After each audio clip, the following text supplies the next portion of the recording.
totally best weekend ever. Well, maybe not the best weekend ever, but I went to see Catching Fire last night, and that was, of course, just so much better than I ever could have hoped. And then today at 2:50 p.m. Eastern Daylight Time was the Doctor Who 50th anniversary special.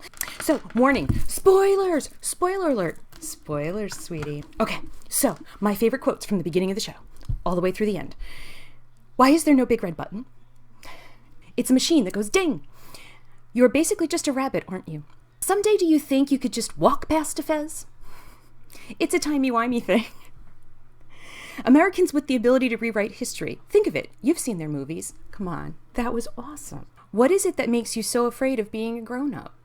The man who regrets and the man who forgets. Like a cup of soup, except you add time. Back to the future. Come on, they really said that. He actually said Back to the Future. It's his grunge phase. He grows out of it. What are the round things? What is cup of soup? Sorry about the Dalek. Well, you wanted a big red button. Great men are forged in fire. It is the privilege of lesser men to light the flame. The warrior, the hero, and you. What am I? We change history all the time. I'm suggesting far worse. Equidistant, so grown up. I don't want to go. I'm going home, the long way around. So my thoughts, my reactions. Rose is the conscience inside that weapon.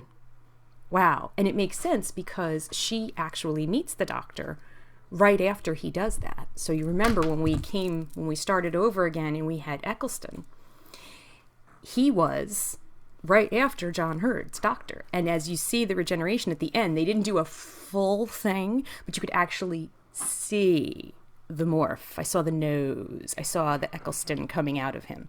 So that is actually the first person he meets after he does it. And I'm just, I just thought that was really cool. Because at first it was like, Rose is the conscience?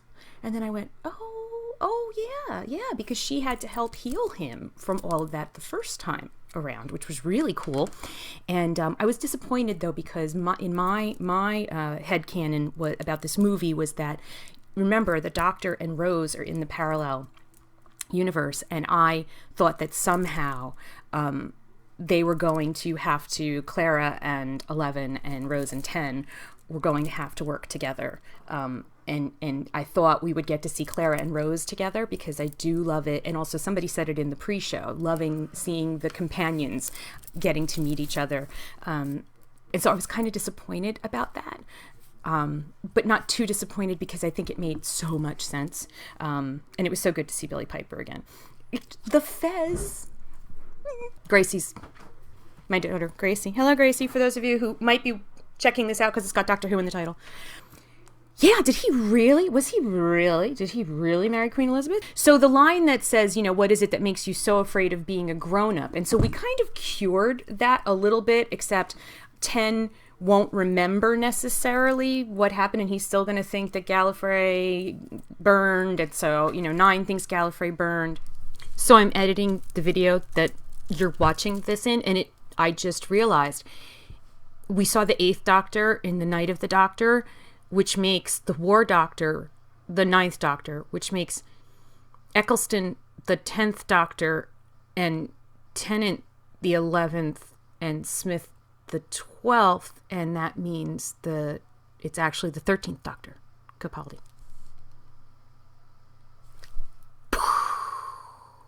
So I just think that dovetails nicely into the fact that our next Doctor is an older gentleman. So I think that's an interesting kind of, now he's ready to be a grown-up. A lot of mentions about being a grown-up in there.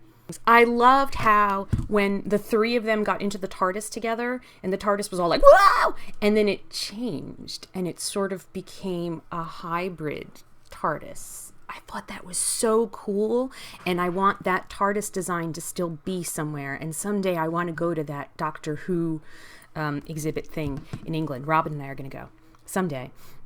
But I thought that was really, really cool. And of course, what are the round things just cracked me up. So mind blown, Gallifrey's been there the whole time? I guess, because you got to go back, when you think about it. I love the whole thing about the sound of the TARDIS, that noise, the wheezy noise being the sound of hope. And I just thought that was really, really cool, because it does. I think every time I hear the sound of the TARDIS, I do And maybe it was all that sound of the TARDIS that made me feel better. This afternoon, the TARDIS cured me. The other thing that I thought was really, really cool was when they all went back to Gallifrey and you saw all the TARDISes going to save the planet, well, actually disappear the planet, and they showed all the different doctors. So you saw all the doctors of the past in the little bloop, bloop, bloop, bloop, bloop, bloop, bloop, bloop. Did you notice that one of them, he was kind of looking over, you just saw his eyes? Did you notice that was the new doctor? I did. Spoilers! I could be a curator. So I thought that when she said some old man was looking for you and there was the whole, maybe I'll be a curator when I retire, I could be a curator. I thought that the 12th Doctor was going to sort of be a curator. I thought he was going to walk up there and we were just going to get that kind of sneak peek. Either I live under a rock or Tom Baker was the best kept secret in the history of the world, because I think my husband, Daddy, was actually in the room when I saw that, and I was like, I just can't. And then you'll have to watch it, Gracie. I don't want to give you any spoilers. And I love where he then, as they have their little conversation, which the whole time I was like, huh? And he was talking to Tom Baker, and he was saying, is this what I'm going to do now? Am I going to try and find Gallifrey, blah, blah, blah? And he said, and then he was like, so wait, am I going to do this? And he said something about, you'll be revisiting old faces. And then he said something like, or maybe just a few of the favorites or a few favorites. I was shaking so badly. I really fat fingered that. And I was literally shaking as I was typing that. And then, of course, did David Tennant, 10, did he have to say, I don't want to go? And then it was so awesome because he looks over at Claire and he's like, oh, he always says that. It was so good. And there's like, now I'm really excited. I was always hard to let go of a doctor, as you may have noticed. But I love Matt Smith, and maybe, maybe 12 will be a new kind of doctor. And what's also kind of funny is, and just think about this for a second. So we all thought that by getting an older actor to be the next doctor, and we've all been saying we're going to see a more serious doctor, and I think, the word gravitas was thrown away today on the pre-show, but we're getting a doctor who knows that Gallifrey didn't burn, knows that he had a hand in saving it, and knows that he's trying to find it and go home. Maybe number 12 isn't going to be Mr. Gravitas after all.